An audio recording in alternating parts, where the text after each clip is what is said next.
All right, this video is going to be on the ratio and root tests. So the ratio test says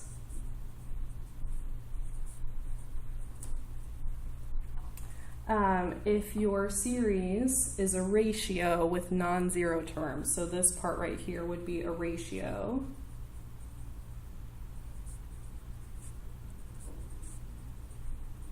which means a fraction, remember, with non-zero terms. So things to look for to see if this is a test that maybe you might want to use. You're going to look for factorials or patterns that involve multiplying. So it may not be, it might have a geometric look to it, but wouldn't necessarily be geometric because then you would use the geometric pattern. So we're going to say this test is the limit as n goes to infinity, and then you're going to make a ratio of the ratios.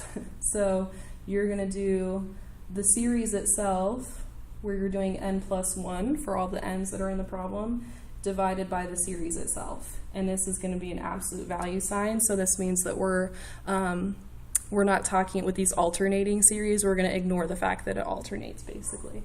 So we have three different outcomes that could work here. So one outcome is that this could be, the limit of this could be less than 1, which would mean that the series converges absolutely. So in this situation, you would not have to think kind of what we were talking about before with the alternating series test, how you'd say if it converges and then converges conditionally or not. Here you could just say it converges absolutely. It doesn't matter if this is alternating or not. If the limit equals 1, then there is no conclusion, so you have to do a different test. And if the limit is greater than 1, then it diverges. And this includes if the limit is infinity, which might seem redundant since I said greater than 1. I just wanted you guys to make sure that infinity is included in that definition. All right, for the root test,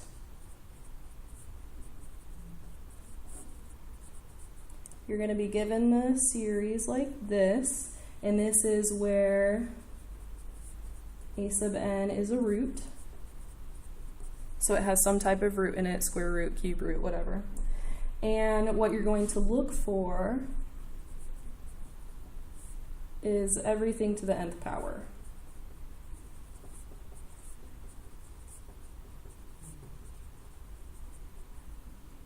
All right, so for this one, we're going to say the limit as n goes to infinity of the nth root of the absolute value of your series here. So again, we're saying the absolute value of it. We're making it so we can root anything. But again, the signs aren't going to matter. We're going to say if the limit is greater than 1, then this converges absolutely.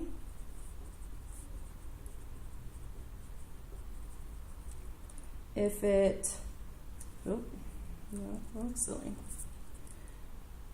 If the limit is 1 exactly, then we have no conclusion and we have to do another test. If the limit is greater than 1, then it diverges. And again, this being greater than 1 also includes infinity, if the limit is infinity. All right. So one little note, we kind of talked about it already, but just to make sure you don't forget, when you're using the ratio and the root test,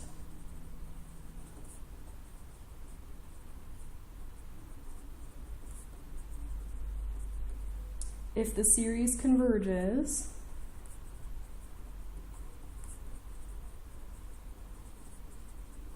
you must state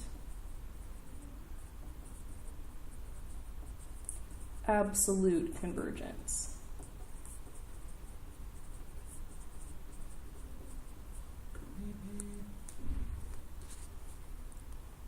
Sorry, my phone keeps going off. Here we go. All right, so we're going to do a few examples of this, and the instructions are just going to be like all the other instructions we've been seeing to determine whether the series converges or diverges.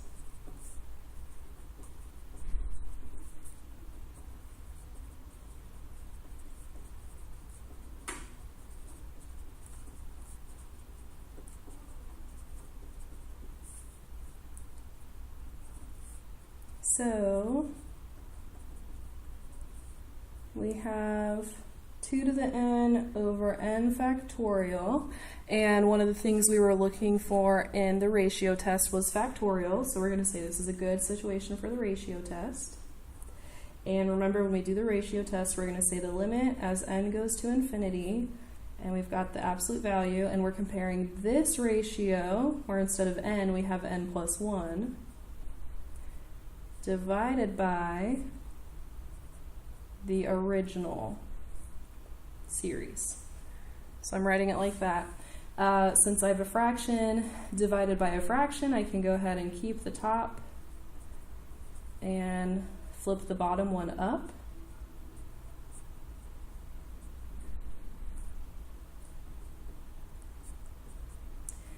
And here, so I can evaluate this limit, I'm going to think about how I could simplify this and if anything would cancel out. And you're going to have to get a little bit creative here. For instance, for this 2 to the n plus 1 power, I'm going to remember that this would be 2 to the m times 2 to the 1. And that's the exponents were added together, and that's how they came up with this. So I'm going to not think of it this way. I'm going to think of it like that. And then I can see that 2 to the n and 2 to the n would cancel out. So I'm just left with 2 to the 1. I'm also going to remember what factorials mean, and so it's n plus 1 times n times 1 less than that times 1 less than that times 1 less than that. So I'm going to say that n plus 1 factorial is actually n plus 1 multiplied by n factorial. So I rewrote that, and then these two things would cancel. So what I'm actually finding the limit of is 2 over n plus 1, and the limit of that is 0, which is less than 1, and so that means that this series up here converges absolutely.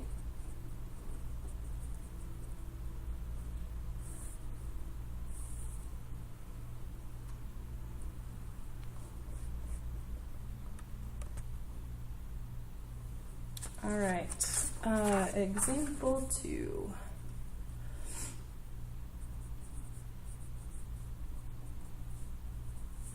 So we're going to look at n squared times 2 to the n plus 1 over 3 to the n. And I'm going to go ahead and do the ratio test with this one. I know it's the ratio test because it doesn't really fit anything else that we've learned. Maybe a comparison test would be another way to do it. That might work, but it's going to work with the ratio test. And you guys know that there's been a few times where we were able to do more than one different test to figure something out. So we're going to look and see how we would do this one with the ratio test. So we're going to say the limit as n goes to infinity. And I'm going to do the ratio of this original, but with an n plus 1.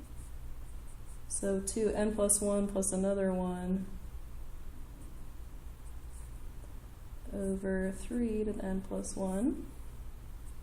And then the original. And I'm going to go ahead and keep the top and flip the bottom up. Now, I'm showing my work every time. If you want to skip that step, I would say do so at your own risk. You just don't want to forget where things come from.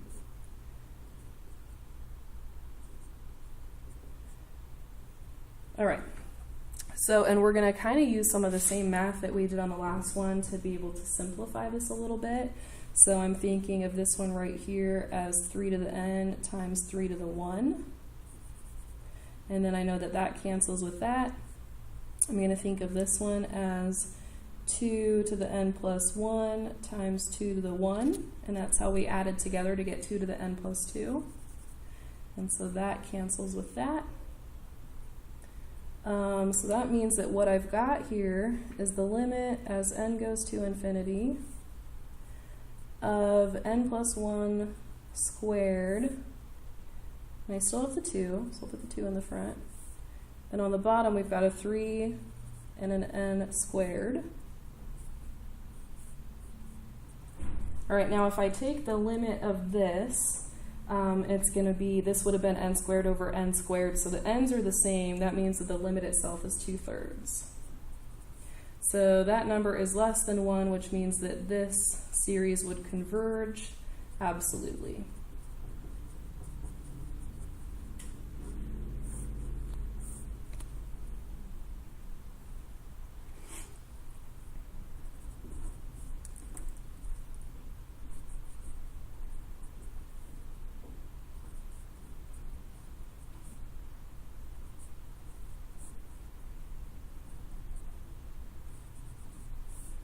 All right, we're going to go ahead and do the ratio test for this one. So the limit as n goes to infinity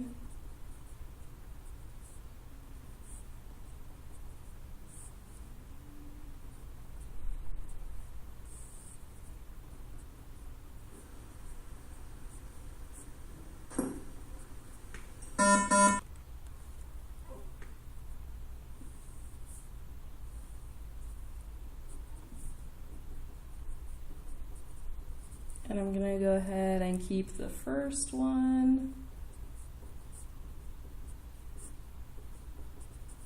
and flip the other one up.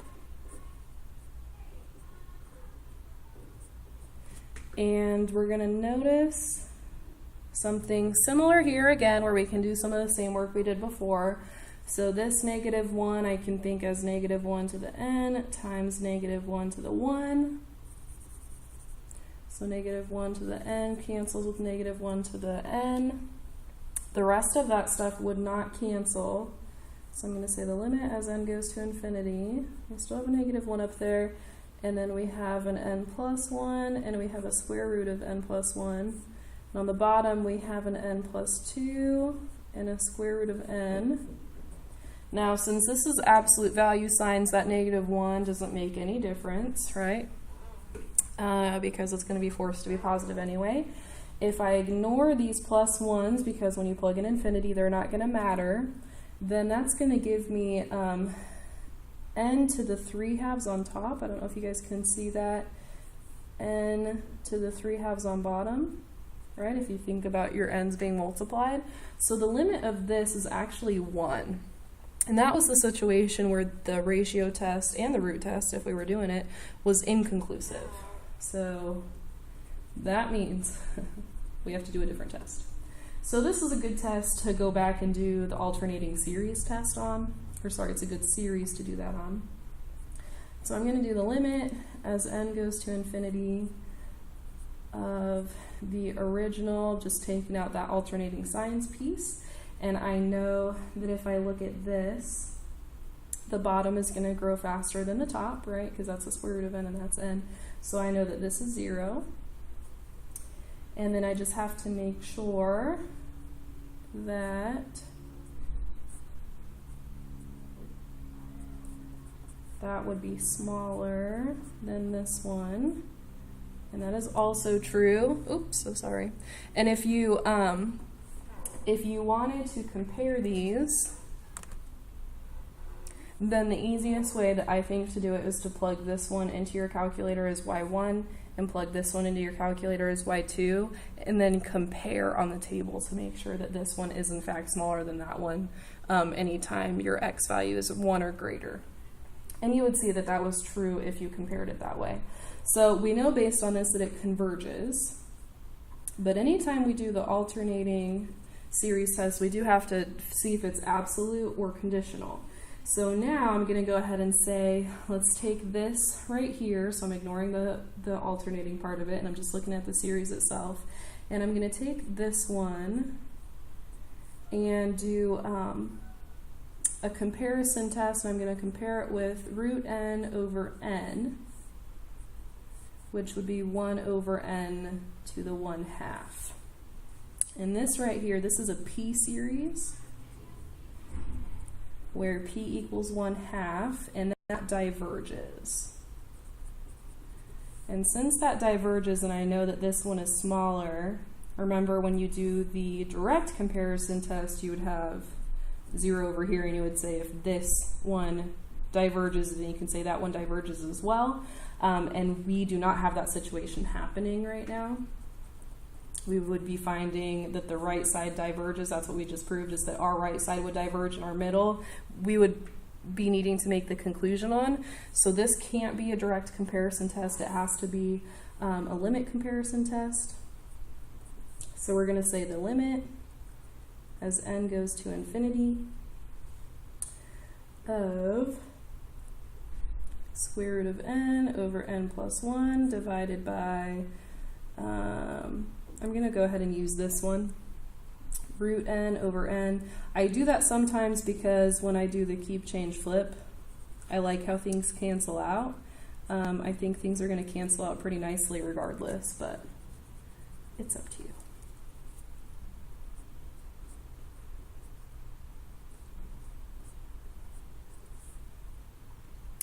All right, so I can see that those cancel out, and I'm finding the limit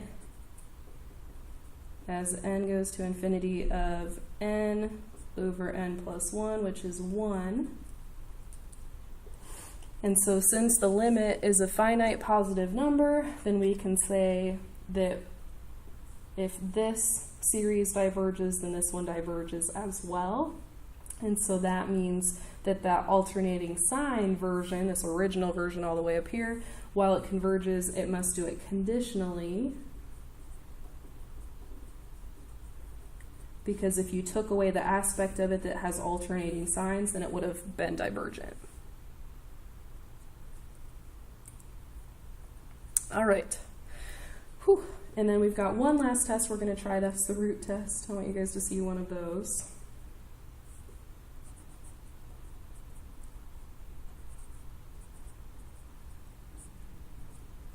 So if you guys remember, you would look for the root test when you see anything to the nth power, I believe the note said. Yeah, anything to the nth power. So what we're going to do is we're going to say the limit as n goes to infinity, and I'm going to take this stuff because both of them had to the nth power. So I've got e to the 2n over n to the n. I put them in absolute value signs, and then I nth root this whole thing. So if you guys remember how nth roots work, like a square root would be a 1/2 power, a third root would be a 1/3 power, a fourth root would be a 1/4 power. So that means what we're doing is we're actually taking this and we're going to have e to the 2n over n and n to the n over n.